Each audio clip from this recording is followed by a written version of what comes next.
Hello अस्सलाम वालेकुम दोस्तों। मैं मोहम्मद मसीह अहमद स्टडी साइंस चैनल में आपका खैर मकदम करते हैं। आज का टॉपिक है आप लोगों के बीच अवतल दर्पण में बने प्रतिबिंब की स्थिति, प्रकृति और उनका आकार यानी साइज के बारे में कैसा होगा, तो इसी चीज़ को हम आज समझेंगे। ठीक है, तो वस्तु की स्थिति अगर ध्रुव यानी सेंटर पे पर रखा जाए तो ध्रुव पर ही होगा, और ये क्या होगा, आभासी होगा और सीधा होगा। इसका प्रतिबिंब जो बनेगा वस्तु का कैसा होगा, बराबर होगा। जितना सा वस्तु दिखे रखेगा, इतना बड़ा पेन है तो इतना बड़ा ही दिखेगा मेरे को, जब हम सामने एकदम मिरर पे रखेंगे। यूं देखिए,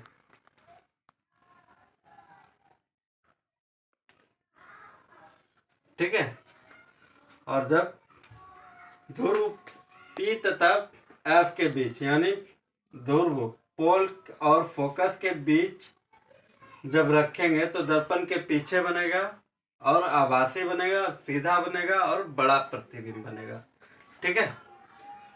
और F पर रखेंगे तो इन्फिनिटी होगा यानी अनंत होगा। हाँ, वास्तविक बनेगा यानी रियल इमेज बनेगा, और उल्टा बनेगा और बहुत बड़ा बनेगा, वस्तु के ठीक अपोजिट बनेगा। ठीक है। और F तथा C के बीच यानी सेंटर के बीच में रखेंगे जब वस्तु को, तो वो तब क्या होगा, C तथा अनंत यानी इन्फिनिटी के बीच वास्तविक होगा, उल्टा होगा और बड़ा होगा। ठीक है। और C तथा अनंत के बीच जब रहेगा तो C तथा F के बीच वास्तविक होगा, उल्टा होगा, छोटा होगा। ठीक है। इन्फिनिटी पर रखा रहेगा तो F पर यानी फोकस पर होगा और वास्तविक, उल्टा और बहुत छोटा प्रतिबिंब बनेगा। तो इसी चीज को हम इस फिगर के माध्यम से भी समझने की कोशिश करेंगे। ठीक है। जैसे वस्तु यहाँ C पे रहा, हाँ, C और F, ये F के बीच में, तो ये वस्तु का जो चित्र बनेगा, हाँ, क्या होगा, वास्तविक होगा और ठीक उल्टा होगा और बड़ा होगा। ठीक है, ये वास्तविक, उल्टा, हाँ, बड़ा होगा। तो ठीक इसी प्रकार जो है हम इसका समझ में आया कि अवतल दर्पण के द्वारा बने प्रतिबिंब क्या होता है, उसका आकार क्या होता है, प्रकृति क्या होता है, इसके बारे में हमने समझा। अब अवतल दर्पण होता क्या है, पहले भी हमने पिछले कल की क्लास में हमने आपको समझाया था कि अवतल दर्पण वह गोलीय दर्पण परावर्तक पृष्ठ है या सतह है, चिकनी सतह है, के अंदर की ओर अर्थात यानी गोले के केंद्र से, सेंटर से केंद्र की ओर धसा होता है। ये देखिए, ये धसा हुआ है ना, सेंटर से धसा होता है, उसे हम क्या बोलते हैं, अवतल दर्पण। ठीक है।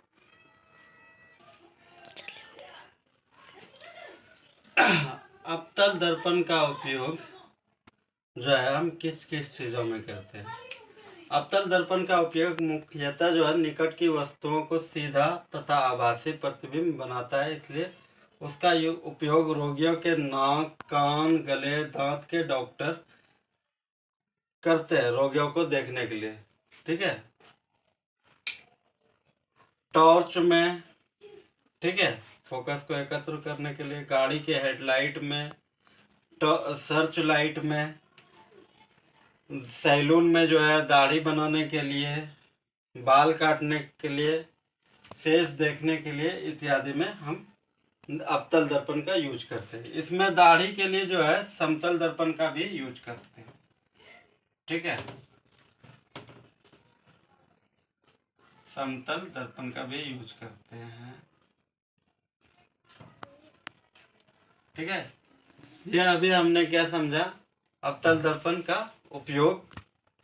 इससे पहले हमने क्या बताया अवतल दर्पण के प्रतिबिंब, आकार, साइज, प्रकृति क्या होती है। ठीक है, उसके बाद अवतल दर्पण का उपयोग। आप लोगों का क्वेश्चन क्या था, एक आभासी क्या होता है। आभासी जो होता है, किसी बिंदु स्रोत से जो निकलती हुई किरणें होती है वो मुख्य यानी परावर्तन के बाद मुख्य अक्ष पर जाके नहीं मिलते, कहीं और जाके मिलते हैं, उसे हम आभासी कहते हैं। ठीक है, तो अब इसके बाद जो है अगला टॉपिक होगा हम लोगों का, इसी में हम लोग समझेंगे। लिख लिए आप लोग? Yes sir. ठीक है, रीना रीना एन जान। वास्तविक और आभासी प्रतिबिंब के बीच अब क्या पढ़ेंगे, अंतर। ठीक है, वास्तविक प्रतिबिंब और आभासी प्रतिबिंब।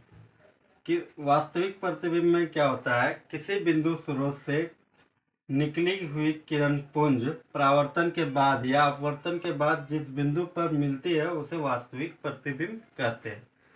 ठीक, इसका अपोजिट हो जाता है आभासी में, क्योंकि आप लोगों का क्वेश्चन था कि आभासी क्या होता है ना। आभासी किसे कहता है ये समझना था।